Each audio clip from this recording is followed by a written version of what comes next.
episódio de hoje é com a Tarsila Reis Jordão e com a Gabriela Engler, essas duas mulheres incríveis que coordenam atualmente o programa de parcerias e desestatização de um dos estados mais proeminentes no tema, o estado de São Paulo. A Tarsila é subsecretária de Parcerias e Inovação e tem um currículo acadêmico enorme e super representativo. Ela também é professora da Fundação Getúlio Vargas de São Paulo. E a Gabriela Engler é a secretária executiva do Programa de Desestatização do Estado de São Paulo e também é professora do MBA da FESP e da London School of Economics. Assim, o Estado não pode ser essa coisa travada, que eu só posso fazer aquilo que está exatamente previsto em lei. Tem que haver uma flexibilidade de negociação, de transacionar. A gente tem discutido isso muito hoje. O contrato precisa viver dele mesmo, né? O projeto precisa ele mesmo resolver sua vida, né? Poxa, a gente tem uma lei que fala que a rescisão tem que esperar o trânsito em julgado.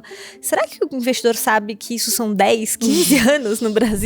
Os conflitos que existam, né, conflitos de interesse e conflitos dentro do contrato, sejam, se não esvaziados, mas que não impeçam a prestação do serviço e a exploração do ativo. Esse é o ponto, assim. Fazer projetos, concessões PPPs, tem que ser em cima de projetos que realmente façam sentido para o ente que está desenvolvendo, né? Eu acho que tem um pouco, às vezes, um excesso de entusiasmo e ideias que podem parecer muito boas num primeiro momento, mas que criam elefantes brancos. A primeira pergunta, é um ativo crítico? É um ativo que consegue perpassar mandatos políticos? No nosso bate-papo de hoje, no Infracast, eu tenho a alegria de receber Tarsila e Gabi. Que bom que vocês estão aqui comigo hoje, nessa conversa descontraída sobre esse programa tão bacana que vocês estão fazendo em São Paulo. Queria agradecer demais pela presença de vocês, pela disposição e disponibilidade de virem até aqui, na nossa casa Infracast, para a gente conversar um pouquinho. Obrigada, Gabi. Obrigada, Tati.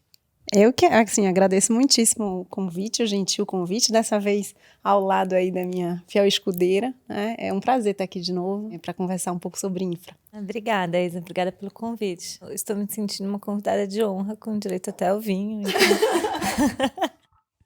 Pra descontrair, né, gente? Sexta-noite, a gente fazendo essa gravação, friozinho. Nada melhor do que um vinhozinho pra começar aqui o nosso papo. Mas que bom que vocês estão aqui. Gente, contem um pouquinho desse programa tão exemplar, eu diria, que é o Estado de São Paulo, que o Estado de São Paulo vem implementando para a infraestrutura. Eu acho que São Paulo já viveu aí várias ondas de grandes investimentos por meio de concessões e vocês estão inaugurando um momento que é paradigmático para a infraestrutura. Conta um pouquinho mais sobre isso.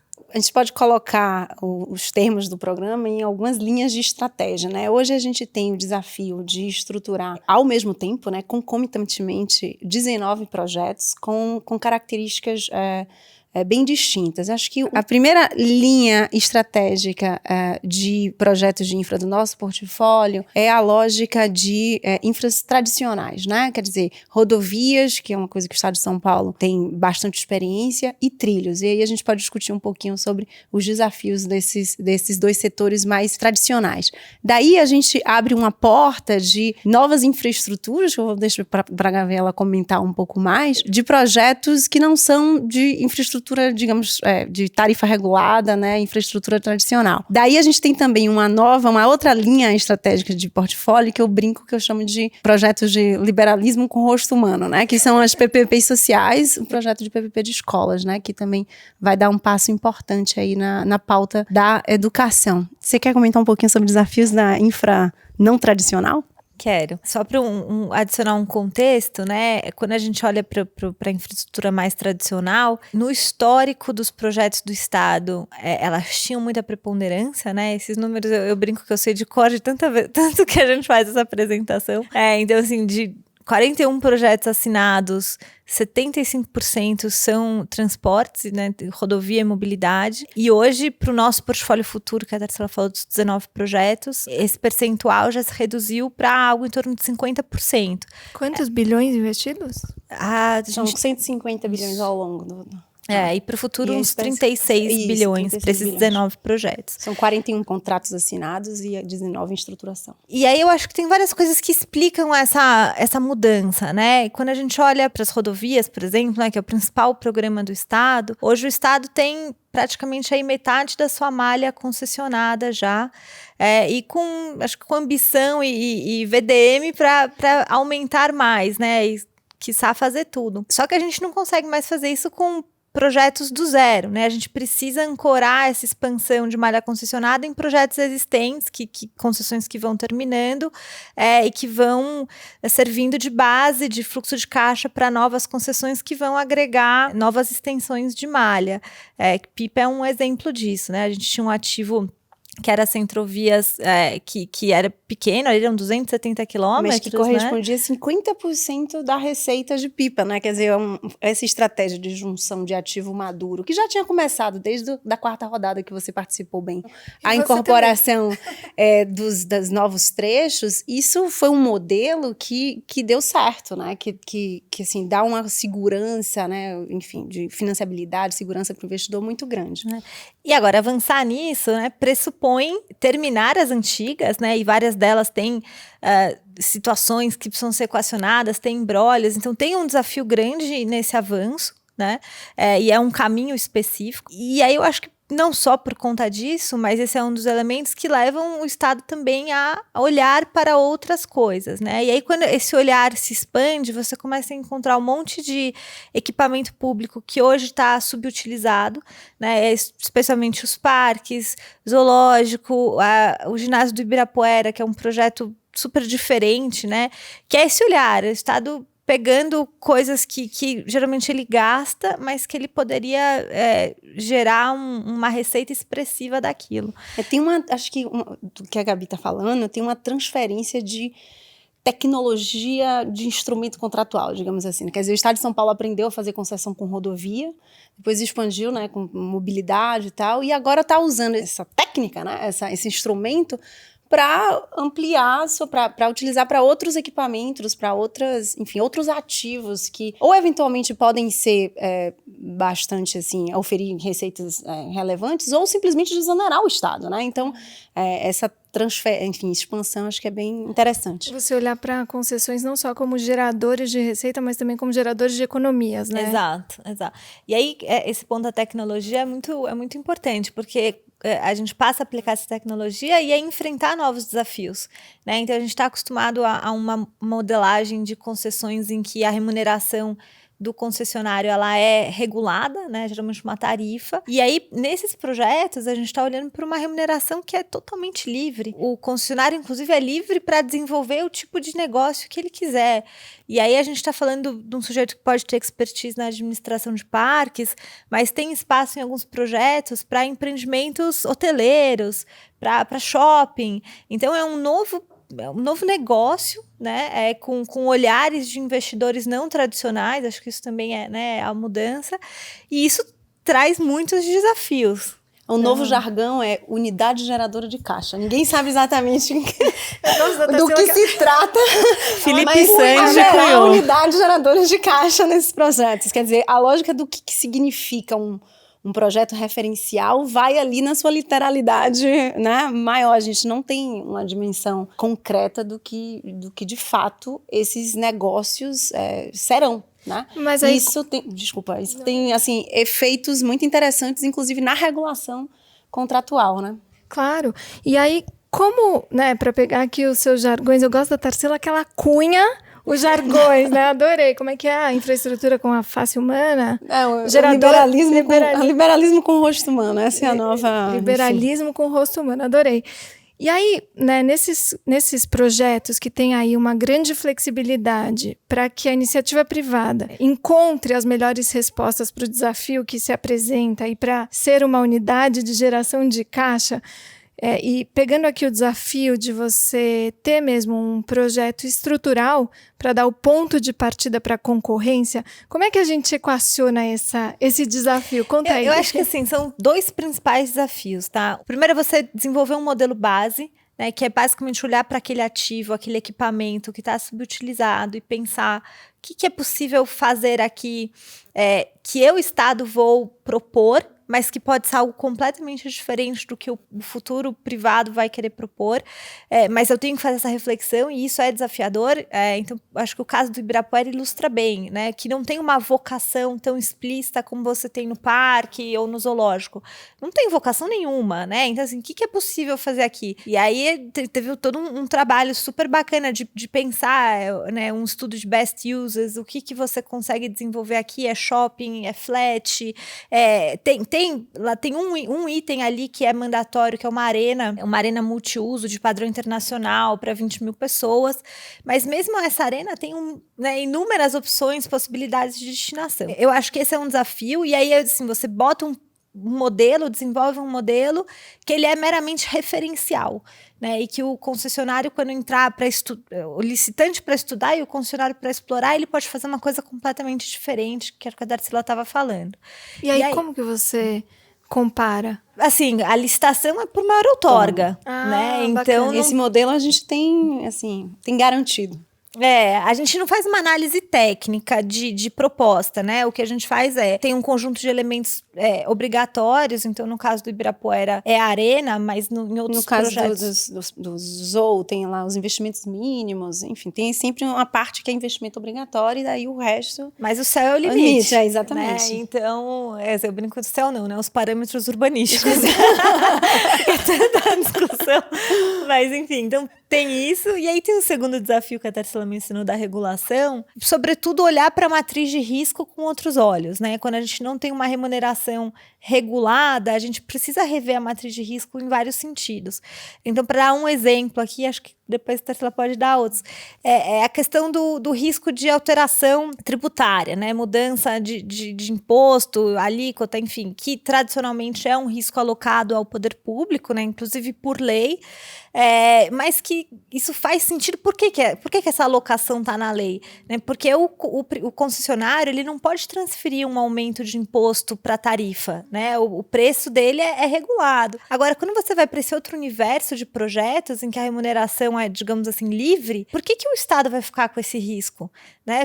Faz muito mais sentido que o risco de eventual mudança tributária seja do privado, que está fazendo daquilo um business, que ele repasse, inclusive, esse custo, né? Então, tem todo esse olhar que é bem desafiador. Né? E isso está relacionado, inclusive, com o valor dos tickets, né, de entrada desses equipamentos que também ficam livres, e daí, como o concessionário que regula a sua receita, a gente praticamente esvaziou as possibilidades de reequilíbrios, né? Mesmo quando o Estado, aí tem uma das, né, possibilidades de risco, se o Estado impuser um limite para essa receita, em algum momento dessa concessão, há a possibilidade do concessionário sair do contrato se o Estado não estiver ali apto, a depender do momento da concessão, de pagar aquele reequilíbrio, né, da forma devida. Então, assim, é uma mudança dessa tecnologia, né, contratual, digamos assim, porque você não tem ali na ponta a receita sendo regulada.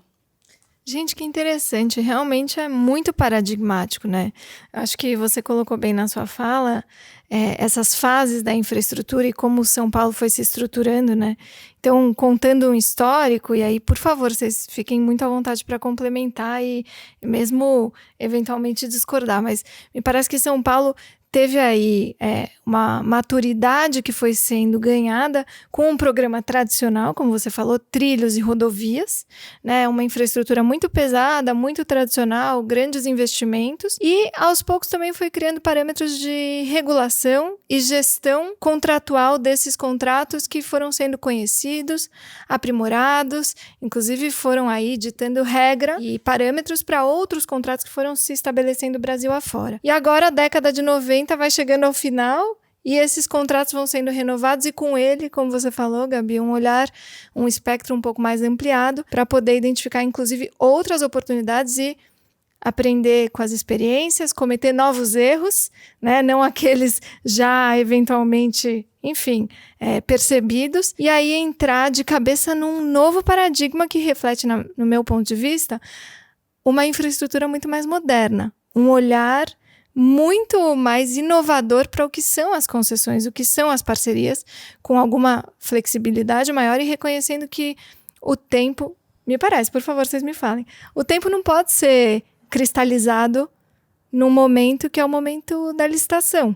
Então, você atrai para esse ambiente, em especial nessas novas infraestruturas, a possibilidade de você deixar o privado atuar da forma como ele entender mais proveitosa, fazendo com que sejam unidades de geração de caixa. Eu achei muito interessante essa questão do não ter um parâmetro para desequilíbrio ou para recomposição do equilíbrio e mudar a matriz de riscos. Essa matriz, inclusive, ela é revisitada? Como que funciona? Me contem. Olha, acho que primeiro é importante dizer que a gente adora fazer rodovia e trilho, tá? Assim, um dos nossos principais projetos e ativos, a Gabriela tá aí liderando à frente de trilhos, a gente tem avançado e eu acho que é importante reconhecer que maturidade de setor permite inovações contratuais que podem ser transferidas para outros tipos de infraestrutura. É mais fácil inovar onde é maduro, né? Acho que isso... E a gente tem algumas inovações interessantes aqui para falar de como o investidor vai ficar mais seguro, como a gente está fortalecendo a arbitragem, como a financiabilidade a gente dá mais um passo para além de todo o processo que o Estado de São Paulo já vivenciou. Mas daí, de fato, assim, a gente, nesses novos projetos, é interessante ver que uma concessão de uso de parques, a gente vai ter agora nosso primeiro leilão pós-pandemia, essa é outra fase de discussão. Daqui a 2 semanas temos nosso primeiro leilão pós-pandemia. Mas é interessante ver que um projeto de parques, que a rigor é uma concessão de uso, está absorvendo essa tecnologia contratual de contrato de parceria, né? Então, você vai desmistificando essa, digamos, apego a formalismos de desenho, de atribuição de parceria para um tipo ou outro de ativo, para um pouco pulverizar esse aprendizado e essa experiência contratual para essas várias infraestruturas. Revisitar, sim, esses contratos de concessão de uso têm arbitragem, tem revisão ordinária, de fato um reflexo. Aí a gente pode entrar em outro tema mais na frente, que é um pouco como lidar com a tensão entre essa sofisticação contratual que se expande para setores absolutamente maduros, com ainda a fragilidade institucional, né, de lidar com esses contratos sofisticados. Então, acho que aí é um outro passo que a gente pode depois desenvolver. Mas fazendo um gancho com o que você estava falando do conhecimento embarcado, né, da expertise já de fazer, como a vida sempre prega peças, né, e aí entrou essa nova pimenta que é fazer infraestrutura tradicional no meio de uma pandemia, né, como é que a gente modela esses projetos que, a rigor, a gente tem muita tecnologia embarcada, né, sabe fazer, fez um monte, claro, errou, mas aprende com os erros, né, e enfim, tem muita experiência, mas fazer isso nesse contexto de pandemia é muito desafiador. E eu acho que a principal questão que se coloca hoje pra gente a gente viu que a pandemia impactou muito a demanda, sobretudo dessas infraestruturas tradicionais, de formas diferentes, né, eu acho que hoje dá para dizer que rodovia recuperou bem, né? Se não para os mesmos patamares muito próximos. Aeroportos está em uma dificuldade enorme, com alguma recuperação, mas ainda é desastroso, né? A situação é desastrosa. E trilhos está ali no meio, recuperando, mas ainda também sofrendo muito. Então a gente tem que começar a pegar essa realidade, né? O famoso novo normal, e avaliar como é que a gente coloca isso para dentro dos contratos. E aí acho que vale compartilhar um pouco a experiência da concessão das linhas 8 e 9, que assim, o Estado de São Paulo já tem historicamente a tradição de desenvolver um mecanismo de compartilhamento do risco de demanda por meio de bandas, né? Isso já todas as concessões do Estado de trilhos têm, linha 4, linha 6, 5 e 17, linha 15, enfim, todo mundo. Mas agora a gente está dando um passo a mais, né, que é esse passo a mais provocado justamente pelo contexto da pandemia, que é pensar em como eu protejo mais o concessionário, né, e portanto seus investidores, deste risco de demanda. E eu não posso dar muitos detalhes aqui, mas deixo um pequeno spoiler de que a gente vai sair com uma coisa bem bacana, mais robusta em termos de proteção de demanda, como uma resposta direta ao problema da queda de demanda em função da pandemia. Então, esse exercício de responder a esses desafios é que tem sido a nossa nova fronteira de tecnologia contratual na infraestrutura tradicional. E acho que isso tem nos impulsionado a dar um passo além ainda, né? Por exemplo, para o projeto do Trem Intercidades, né? Que inclusive você trabalhou nele também, né, Isa? Que o mundo dá voltas, né? O mundo é maravilhoso, Gabi. Como você está cuidando desse filho maravilhoso, que incrível. Então, hoje a gente discute muito pro TIC, né? Enfim, não é uma decisão tomada ainda, mas é uma discussão que está na ordem do dia, que é começar a pensar, trazer para esse tipo de projeto pagamento por disponibilidade. Ou seja, zerar risco de demanda e começar a pagar pela disponibilidade do serviço, né? O que é algo que, quando você vai para fora, não é novidade, mas a gente não tem isso na nossa tradição, né? Pelo contrário, assim, acho que São Paulo ainda está bem avançado a ter trazido a lógica de tarifa técnica para remunerar.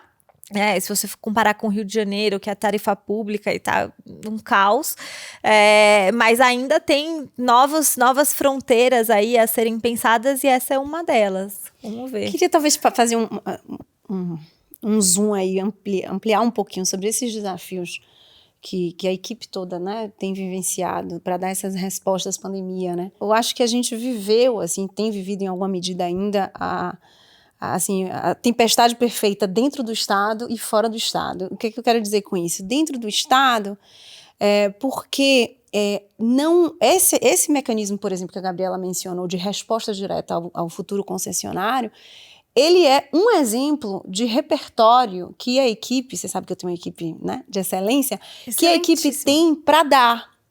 Mas o Estado, com todo esse repertório, com toda essa tecnologia, com todas as outras possibilidades de ideias que a gente poderia desenvolver, o Estado hoje não está com condições de dar todas essas respostas diretas e com liquidez, né? A gente está vivendo uma reestruturação profunda de organização, de prioridade financeira do Estado para tentar mitigar aí, minimamente, né, um potencial déficit de mais de 10 bilhões de reais no ano que vem.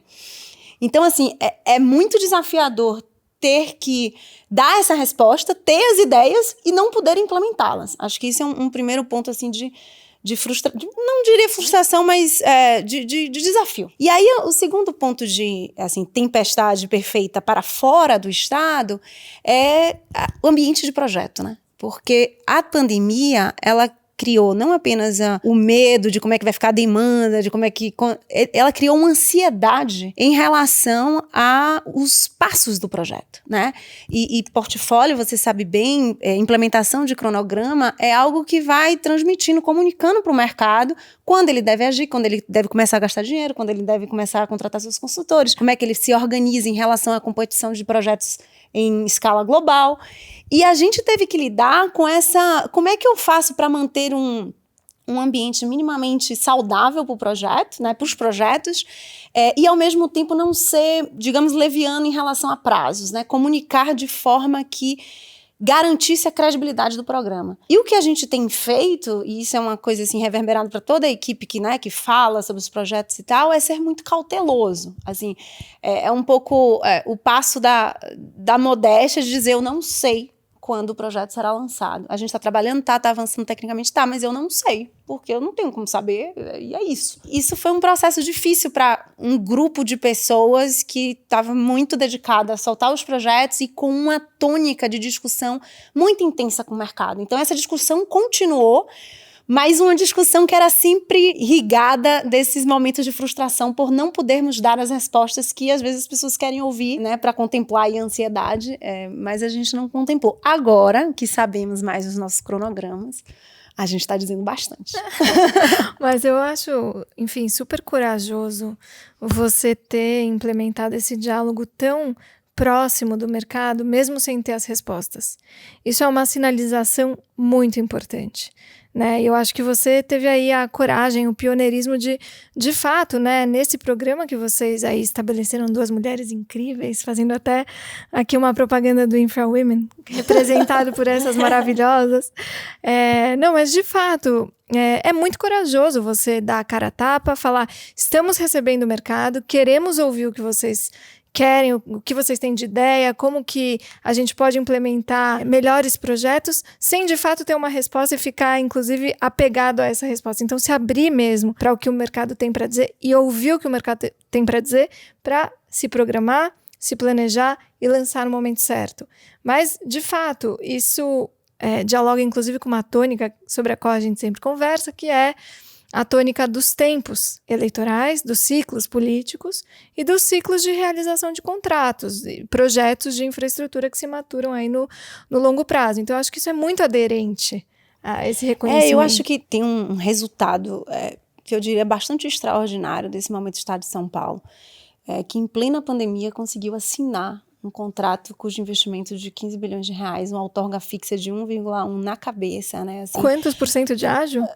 7.200%. Mas assim, o contrato foi assinado, o dinheiro depositado 15 de maio, né, plena pandemia. E uma outra... tratando, né, enfrentando o problema da pandemia em todo no momento contrato, de especulação, né? Foi angustiante, acho que demonstrou aí que São Paulo realmente goza historicamente de credibilidade. E um outro ponto, assim, um evento extraordinário, eu diria, que aconteceu durante a pandemia também, foi a resolução do imbróglio antigo da linha 6, né? Acho que, assim, a Secretaria de Transporte Metropolitano com governo e Procuradoria do Estado fizeram assim um trabalho muito, muito importante de resolver isso em plena pandemia. Claro. Né? Então, acho que esses 2 pontos aí trouxeram um pouco mais de suavidade para a pandemia. E nos provocam a pensar em soluções contratuais para ativos numa situação de estresse, né? Acho que desde trás o Estado já vinha desenvolvendo as cláusulas de way out, né? Que é uma extinção mais ou menos amigável, mas que assim... amplia o rol da lei, né, de extinção. E agora acho que vivenciar essas situações como a da linha 6 nos ajudam também a antecipar isso na modelagem contratual e tentar fazer isso de uma forma mais suave, porque só quem acompanhou a Via Crucis do Michel, coitado, sabe o que ele passou para E que ele vem passando há bastante tempo, né? Porque um processo de caducidade não acontece de um dia para o outro, né? Eu acho que tem muita história para contar, tem, enfim, vários desafios que foram vivenciados e que geraram boas histórias hoje com resultados positivos, mas que foram resultado de grandes esforços, como você colocou, né, Gabi? E que, enfim, são grandes esforços que estão se dando num tempo aí de quê? 3, 4 anos? Você estava lá, Eu estava lá. 2016. Eu tava lá. Quando começou o processo de apuração, exatamente. E agora com um desfecho, enfim, positivo, né? Assim, para os nossos ouvintes, né? Que talvez não conheçam da linha 6, não sei, enfim, acho que é interessante falar. É um dos processos emblemáticos de término antecipado do contrato. Isso é significativo. E ter tido uma resposta positiva com um, enfim, processo que trouxe diálogo e que trouxe esse olhar para não terminar o investimento, para não terminar a boa ideia de se fazer um projeto tão complexo e tão importante como é a linha 6. Voltando um pouco ali à história das infraestruturas tradicionais, é um pouco a particularidade dos projetos de trilhas, né? Porque diferente de rodovia, que é relativamente fácil você conseguir um bom trecho, estruturar o projeto com uma concessão comum, é muito difícil estruturar um projeto de trilhos na forma de uma concessão comum, né? Principalmente se você tiver que contemplar investimentos. Então, para o Estado, conseguir fazer esses investimentos é realmente uma conquista enorme, né? Às vezes a gente olha para um projeto como as 8 e 9, é uma exceção, aquilo é uma joia da coroa, né?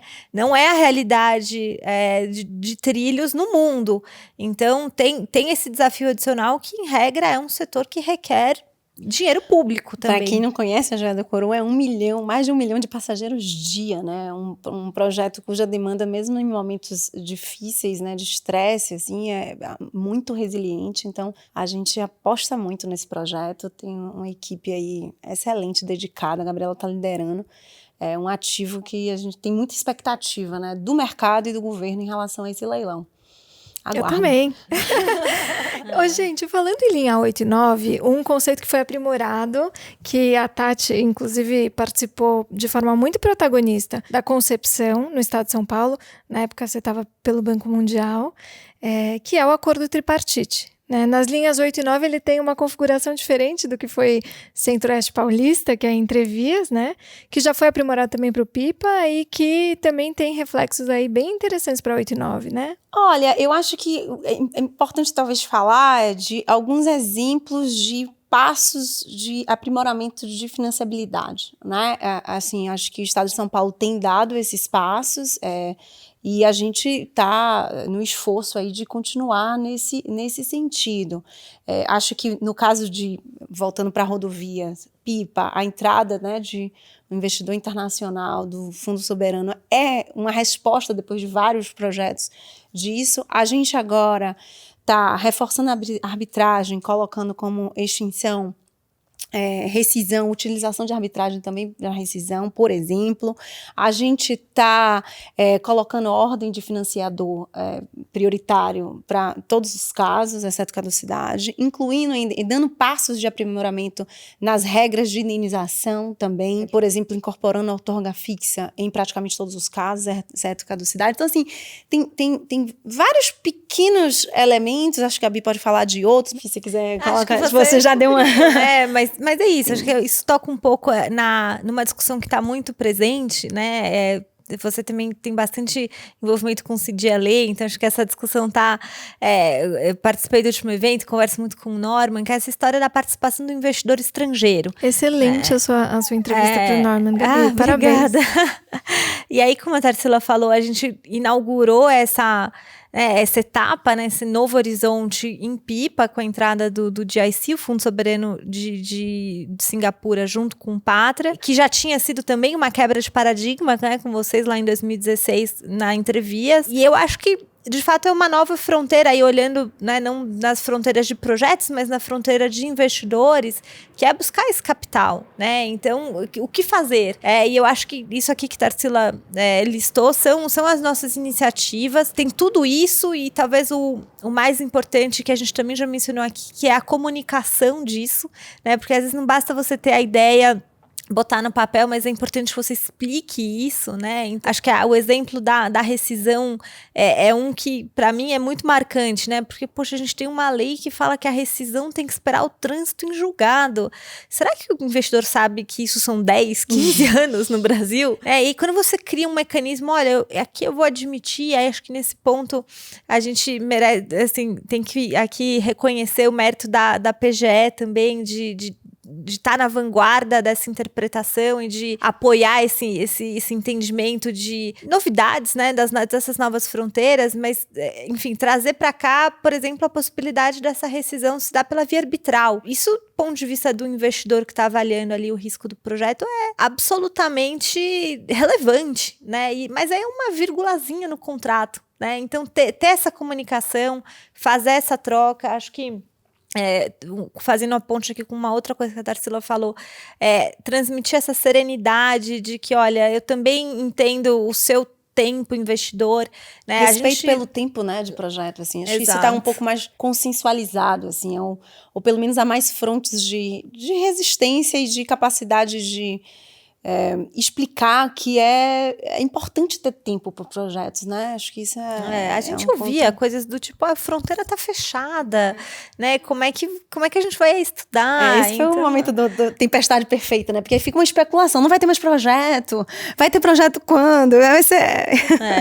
E acho que essa serenidade foi aí coroada pela demonstração de que, olha, vamos retomar, né? Vamos retomar o nosso cronograma de leilões, mas a gente vai começar com cautela, né? A gente não quer aqui, que é um desafio e é também um ponto de reflexão interessante, né? Que nesse momento que a Tarsila colocou de estresse fiscal, né? Para assim dizer o mínimo, estruturar a PPP é um desafio, né? Você tem toda a problemática das garantias, da própria disponibilidade orçamentária, mas, enquanto isso de um lado é um desafio, de outro, se a gente olhar na gestão contratual, e acho que a Tarsila podia falar um pouquinho de gestão aqui também, se a gente olha para a gestão contratual, as PPPs sofreram menos com a pandemia do que as concessões, né? E aí isso volta também com a questão do risco de demanda num sentido mais amplo, agora num sentido mais amplo do que a gente estava falando, né? Então, assim, de repente também projetos estruturados como PPP, né? Aí, tudo bem, a gente foi numa PPP administrativa. Podem fazer mais sentido num horizonte perene em que você passa menos abalado por um momento de crise, como acontece com as concessões. Então, tem vários trade-offs no final, né? Você tem o desafio orçamentário da garantia, etc., mas você tem uma segurança, uma estabilidade de receita que a concessão comum não oferece, pelo menos nos padrões tradicionais. Então, essa estabilidade de receita, ela pode também ser enxergada da perspectiva estatal como uma estabilidade de economias, né? Se você, lógico, souber fazer isso, adotando na contraprestação, eventualmente, um ganho de eficiência pela gestão ou pela atuação privada a serviço da gestão pública, né? Eu acho super interessante isso que você acabou de falar. E eu tenho muito interesse mesmo que a gente fale sobre gestão e sobre esse elemento de as PPPs terem sofrido menos. E uma das coisas que eu vejo contrastantes, né, da forma como o Estado está organizado em São Paulo, e aí queria saber um pouco mais de vocês, que a gente tem uma agência reguladora, né, ou duas, para as concessões que são reguladas e são concessões remuneradas por tarifa, um pouco mais livres, né, aí da interface público-privada, e a gente tem outras tantas parcerias público-privadas que são em setores sem agência, mas que tem aí um desafio de gestão que é equacionado de alguma forma. Como que o Estado se organiza tanto no diálogo com as agências quanto na preparação das unidades que conduzem os trabalhos da frente com a concessionária, uma vez que esses contratos já são celebrados? Olha, eu acho que o tema de gestão é um tema muito caro, assim, muito importante, estruturante. Você sabe disso, eu sei que você sempre advogou isso. A gente, enfim, iniciou nossa aventura de governo com isso muito em mente, com um primeiro movimento que foi, enfim, criar um núcleo dentro da subsecretaria dedicado exclusivamente a isso, né? Sabendo que as pontas que gerenciam esses contratos, mas com uma capacidade ali de monitorar, de assim, simplesmente consolidar informação, né, para poder antecipar os problemas, para que quando o problema chegue, digamos, no coração do governo, ainda esteja num grau de resolutividade mínima, né? Eu acho que esse foi um primeiro passo. Eu acho que o governo tem compreendido isso, absorvido isso, tanto que há uma orientação de tentativa de implementação de expansão das agências, né, enquanto existentes hoje. Não criação de nova agência, mas na Artesp, né, que é de transportes, você colocar ali o setor de trilhos, e na Arcesp colocar todos os outros setores, cujos contratos são muito, muito mais pulverizados, como você sabe. Talvez em algum momento a Arcesp vire, porque tem tantos novos contratos agora, né? Mas enfim, a Artesp continuaria com rodovias, trilhos, transporte de passageiros, né, ônibus, e os aeroportos, que a gente também tem um projeto de aeroportos, como você sabe, e a CESP, todo o resto. Então, acho que isso é uma sinalização, acho que é crítico, né, olhar para o dia seguinte e fazer isso de forma, enfim, profissional, e mitigando aí todos os conflitos de interesse que necessariamente dentro de uma estrutura de administração direta fica mais potencializado, né? Para complementar, eu acho que é difícil dizer que modelo de agência reguladora é uma coisa fácil no Brasil e que deu super certo. Eu acho que a gente tem muitos desafios em todos os níveis federativos, né? Acho que não é particular de ninguém. A gente enfrenta vários desafios para fazer funcionar o que era aquele modelo idealizado, né? Eu acho que a gente precisa ter, inclusive, maturidade para reconhecer isso. Mas ainda assim, né, e eu acho que isso fala muito com o que a Tarsila disse, ainda assim é melhor a gente continuar tentando e amadurecer o modelo, e aí eu acho que existe sim espaço para melhorar, né? Não obstante as dificuldades, isso não deve significar que é inviável, vamos abandonar a agência reguladora, joga fora e faz outra coisa. Eu acho que não, eu acho que... E aí essa é uma percepção que conecta com várias coisas que a gente falou aqui, de conversas com investidores, etc., que é melhor ter a agência do que não ter.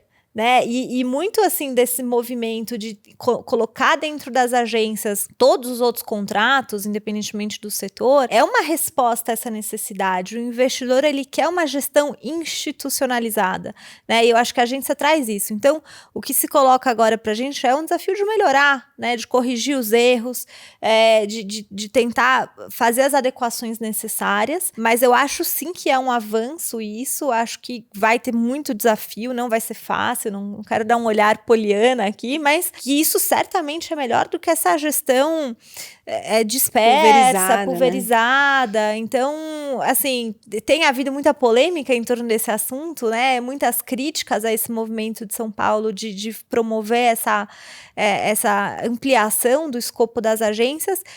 Várias críticas que eu acho que são pertinentes, mas que precisam olhar para o outro lado, né? Qual que é o better off, né? Se a gente não tiver isso, o que sobra? Fica pior. Então, a gente precisa tentar investir e fazer funcionar dessa forma. Eu acho isso super importante. E tem essa face institucional que a Gabi falou, da gestão contratual, que eu acho crítico, né? Acho muito, muito importante. Mas tem uma outra face de um olhar atento para a gestão contratual, que é a realização de novos contratos que diminuam, né, o grau de litigiosidade da execução desses contratos. Então, se você tem gente, né, que executa ali, que aprende, que entende como é que aquilo funciona, é necessário que essas pessoas estejam junto dos coordenadores de estruturação dos projetos, para que o novo contrato já saia ali com esse grau de litigiosidade muito menor. Eu acho que os nossos contratos estão traduzindo isso e a gente tem ouvido isso, né, de forma bastante positiva. Gente, isso é super interessante. Eu tenho pensado muito até para dividir com vocês. Achei, de verdade, é uma informação que eu não sabia. Estou absolutamente surpresa de conhecer. Achei muito realmente significativo isso que vocês estão propondo aqui de trazer a figura da agência como esse polo aí de condensação de vários contratos, até para você ter uma horizontalidade de aproveitar boas práticas observadas em um e poder implementar para o outro. E sensacional isso que você disse sobre o grau de litigiosidade.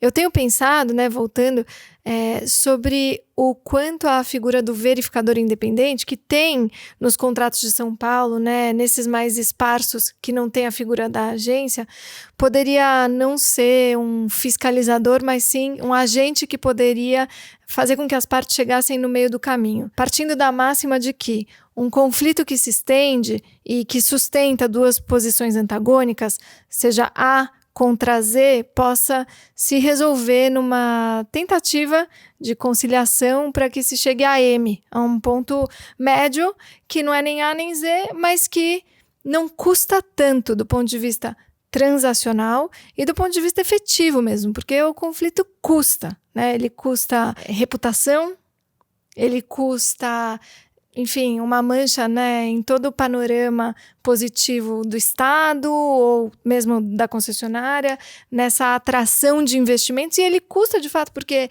a judicialização ela tem, né, componentes aí de gastos mesmo. E não é em bases iguais, né, Isa? Acho que Estado e particular dificilmente litigam nas mesmas bases, então isso também é um problema, né? Componente importante. Perfeito. Exatamente. Tem aí, de fato, essas assimetrias, né?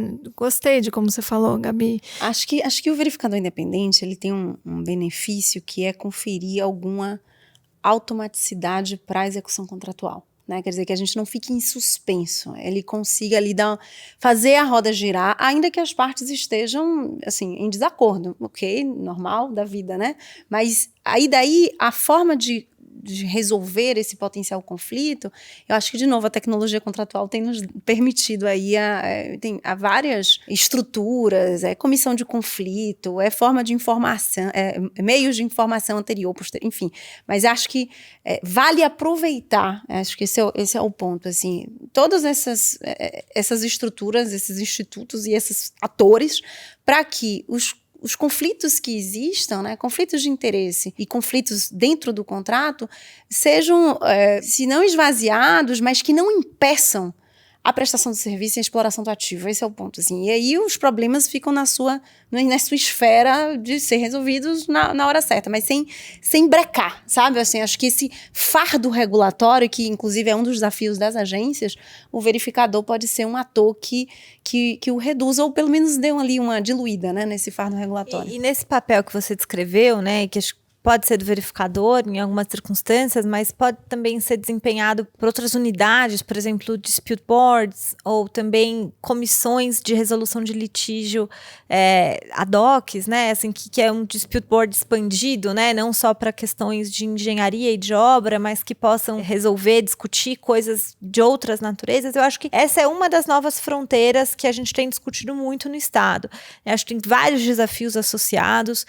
De novo, o problema da desigualdade de bases na hora de litigar é um problema. O incômodo, eu diria, né, você estabelecer algo que, às vezes, em tese, em abstrato, faz muito sentido, mas a aplicação prática daquilo apresenta desafios muito complexos. E aí eu acho que o nosso papel aqui é tentar entender esses problemas do passado, trabalhá-los e desenvolver coisas novas, né? Eu acho que, sinceramente, a gente falou muito bem da arbitragem aqui, eu acho que a arbitragem faz muito sentido em vários contextos, mas também não é uma panaceia. E é caro, né? É caro, é caríssimo, e às vezes as decisões também não são, assim, a premissa de que a arbitragem vai te dar uma decisão muito bem fundamentada, tecnicamente adequada, também não é uma verdade. E o judiciário também, assim, pode dar boas decisões, mas também vai dar decisões ruins. Então, a ideia é evitar isso, né, essa instância. Então, o desafio é tentar criar uma instância contratual de solução de litígio que possa trabalhar, mas isso ainda é uma fronteira desafiadora. Acho que é importante não ter deslumbramento com esses institutos, com essas possibilidades, tá? E assim, a gente tem vivenciado bastante agora uma discussão em relação aos passivos regulatórios, né? Concessões rodoviárias, e acho que uma coisa que me chamou a atenção é o grau de preparo dessa geração, né? Geração cheia de ambivalências, pós-Lava Jato, que está para fazer uma negociação profissional, estruturada, institucionalizada com o Estado. Assim, o que eu quero dizer com isso tem relação com a execução contratual em qualquer... que a gente ainda precisa se desenvolver para fazer esse diálogo negocial antes litígio privado, público e privado. A gente precisa se preparar, porque ainda há muita, né, assim, despreparo profissional, ambiente de desconfiança, mas há em graus variados, porque eu acho que a gente está em velocidades variadas, né? Há uma ambivalência nesse processo. No meu caso aqui, como eu tenho uma equipe, né, a gente está num grau avançado. mas é interessante ver isso, que talvez o futuro seja contratos mais bem regulados para esse processo de execução e uma capacidade de negociação melhor. Exato. Né? Assim, em bases melhores, enfim. E o Estado superar, desculpa, Isa, o Estado também superar uma visão de que só pode fazer aquilo que está na lei, né? Aquele nível básico lá do passado, né? Então, assim, tem que ter um pouco mais... Acho que você fez algumas entrevistas super interessantes com a Cristina Mastrobono, que ela discutiu isso, né? Assim, o Estado não pode ser essa coisa travada, que eu só posso fazer aquilo que está exatamente previsto em lei. Tem que tem que haver uma flexibilidade de negociação, de transacionar. A gente tem discutido isso muito hoje. E um olhar um pouco mais. Eu sei, tem vários desafios, né? Tem órgãos de controle que tem que ser desafios que têm que ser ponderados, mas eu acho que tem que ter um olhar mais tecnológico para isso. Nossa, eu concordo plenamente com isso. Desculpa, só para reagir a isso que a Gabi tá falando, eu acho, e aí a Tarsila vai poder dizer, porque ela é administrativista, professora, né? Vai poder dizer, mas Tati, eu acho que não tem absolutamente nenhuma lei que fala que o Estado só pode fazer aquilo que está expresso em lei. Isso é uma construção doutrinária bebendo da punibilidade do direito penal. Que aí faz sentido o Estado só fazer aquilo que está escrito em lei para não cometer nenhuma arbitrariedade. Mas no direito administrativo, o Estado pode ser um ator de mercado, entre aspas, ou pelo menos alguém que esteja inserido numa realidade um pouco mais fática, né?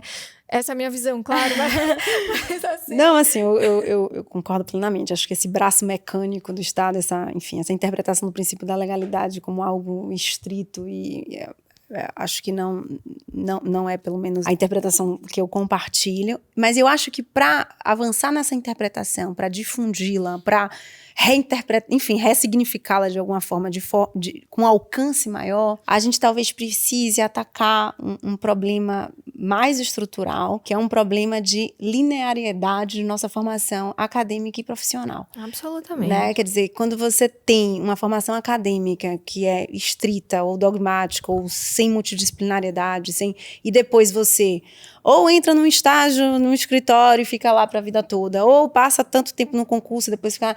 Assim, claro que há pessoas que são vocacionadas para isso, e esse é um problema de estrutura acadêmica brasileira e de carreira brasileira. Para o mercado de infraestrutura avançar, é muito importante que haja pessoas que rodem, né? Que sentem cadeiras diferentes, para ter um pouco mais de empatia sobre o problema do outro, para compreender o problema do outro e dar uma solução que seja minimamente crível, né? Para a gente parar de perder tempo em soluções assim que são devaneios, né?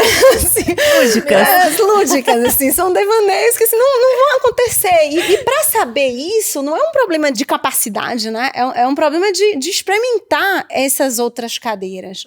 E aí, perfis mais complexos, eu acho que vão conseguir atacar, né, esses problemas complexos de infraestrutura, de projetos complexos. A gente espera aí que isso avance, vamos ver. E essa era justamente a proposição que eu queria fazer quando eu estava falando do verificador independente, concatenando com algo que a gente começou falando, né?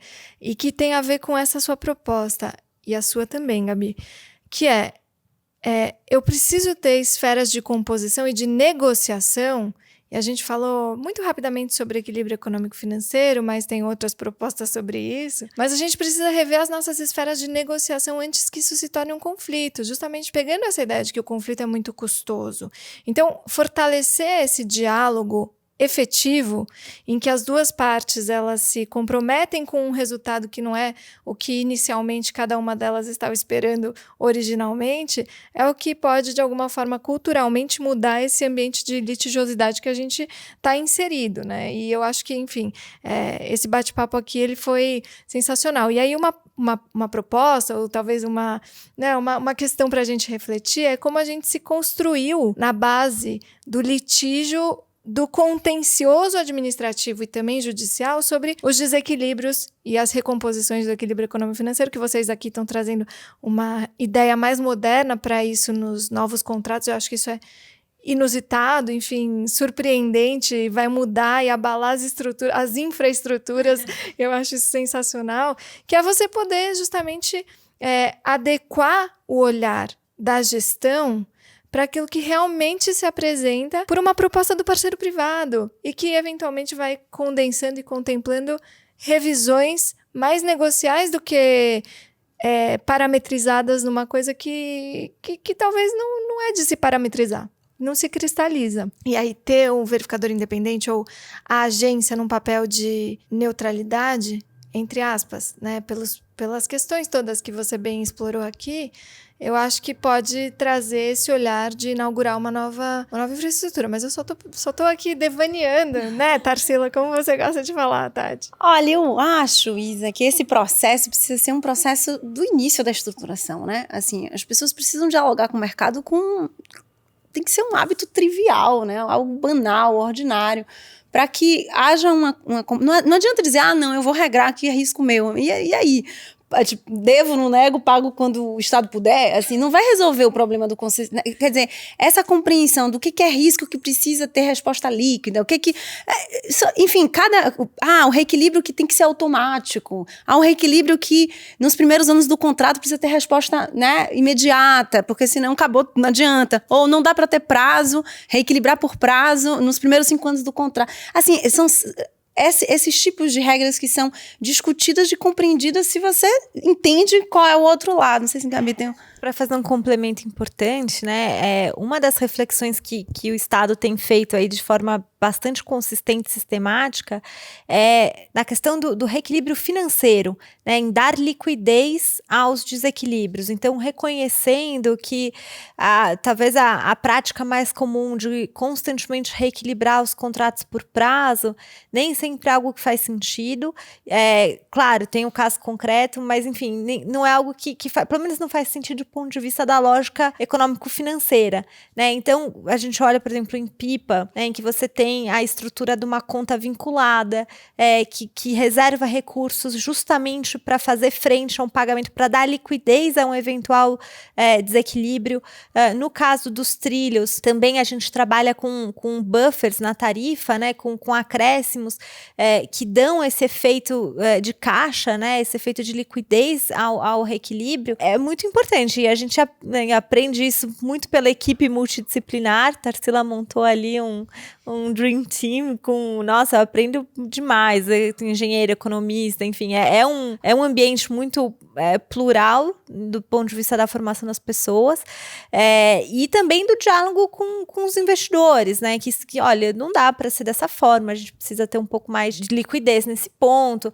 Enfim, não é algo super novo, né? Acho que aqui ninguém está inventando a roda. Os contratos federais têm isso também lá, o fator C, enfim, tem coisas que já eram prática, mas a gente está tentando trazer isso para um novo nível e tentando identificar os riscos que são mais problemáticos, os críticos, né? Os críticos. Então, você tem a questão cambial, né? O mecanismo de proteção cambial que vai nessa conta, né? Tem direito ao reequilíbrio líquido, nas rodovias também o desconto por usuário frequente, em trilhos a gente vai trabalhar isso com o IPTU, a gente vai trabalhar isso com alguns riscos específicos que têm um impacto de caixa para o concessionário, que, portanto, precisam ser reequilibrados com liquidez.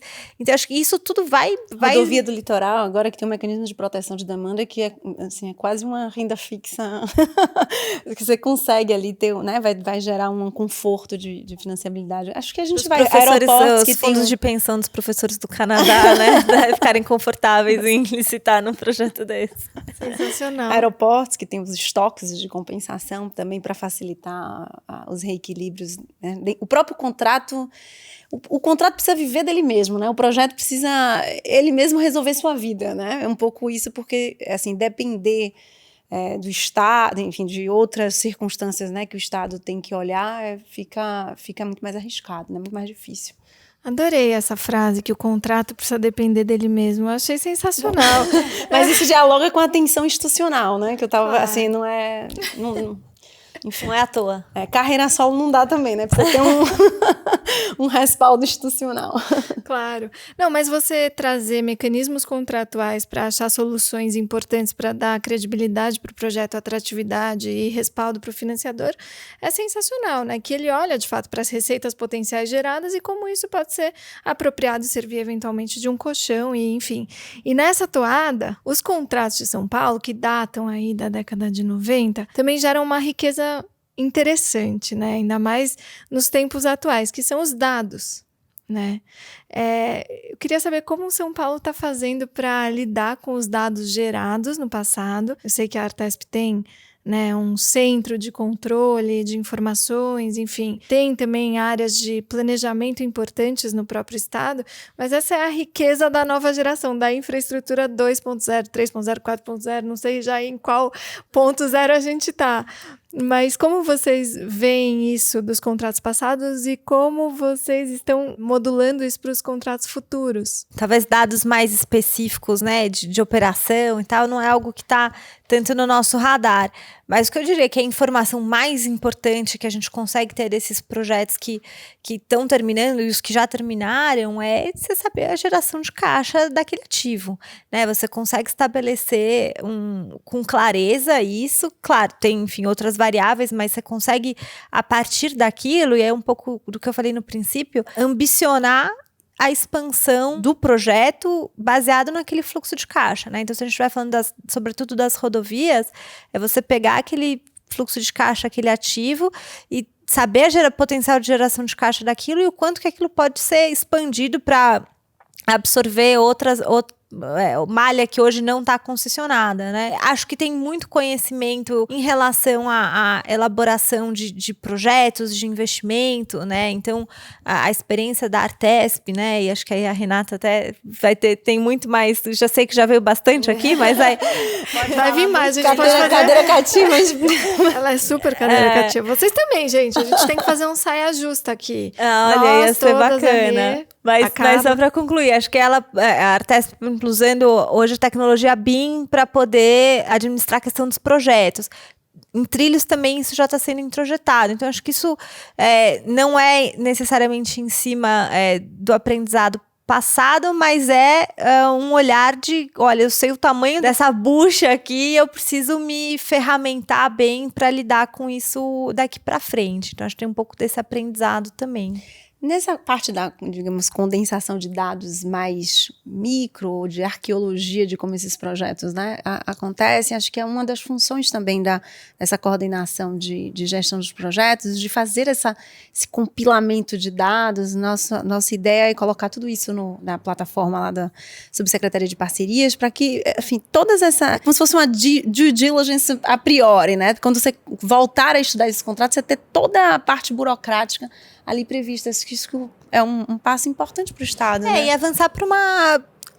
no limite do possível, né? Eu sei que isso, enfim, tem restrições, mas para uma padronização e uma sistematização contratual, né? É claro que cada projeto tem a seu tailor-made ali, mas é importante a gente ter coisas parecidas, né? Assim, poxa, a cláusula de transferência de controle da concessão tem que ser igual para todo mundo, né? Senão você vai ter uma regra aqui, outra regra ali, mesmo de indenização, né? Eu acho até que quando a gente vai para esse universo dos ativos que tem receita livre, né? Talvez até a indenização é algo que precise de um ajuste aqui ou acolá, mas é super importante fazer essa padronização e a gente só consegue fazer isso olhando para o passado, né? E como foi feito, o que deu certo, o que deu errado, e tentando aprimorar dali para frente. E para a execução em si, ter mecanismos, assim, indicadores que sinalizem, né? Esse contrato está indo bem, tudo bem, fique tranquilo. Esse contrato, essa padronização do executar também é algo que o Estado precisa, né? Aprimorar, e a gente está se dedicando aí um pouco para fazer isso. Caramba, a gente falou aqui sobre projetos antigos, novos projetos, falamos sobre infraestrutura tradicional, enfim, um outro olhar para a infraestrutura, sobre regulação, sobre gestão, sobre, enfim, universos possíveis. E aí, se vocês tivessem que pensar sobre a infraestrutura do futuro, né? Qual que é a nova fronteira aí que a gente vai atravessar no curto, médio, longo prazo? Enfim, o que vocês vislumbram aí para esse caminho? Não só de São Paulo, mas pensando numa infraestrutura mais... Você disse que ia fazer só pergunta fácil, né? Gente, imagina, para vocês todas as perguntas são fáceis, porque vocês são as mulheres super poderosas da infraestrutura. Olha, Isa, eu acho que... Eu tenho uma preocupação de base, assim, eu sempre comento isso com a Gabi, que é muito importante continuar aprimorando e sofisticando nossos contratos e conferindo robustez às nossas instituições, né? Mas sempre com um olhar de que o básico nunca está garantido. O processo, digamos, de evolução civilizatória da infraestrutura, ele não é imune a idas e retrocessos, não é linear. Então, assim, acho que tem um trabalho que tem que ser constante de de garantir o básico. O que é o básico? É transparência, né? É redução de conflitos de interesses, é você ter diálogo com o mercado, com o financiador o tempo inteiro, enfim, é ter governança sobre esses projetos.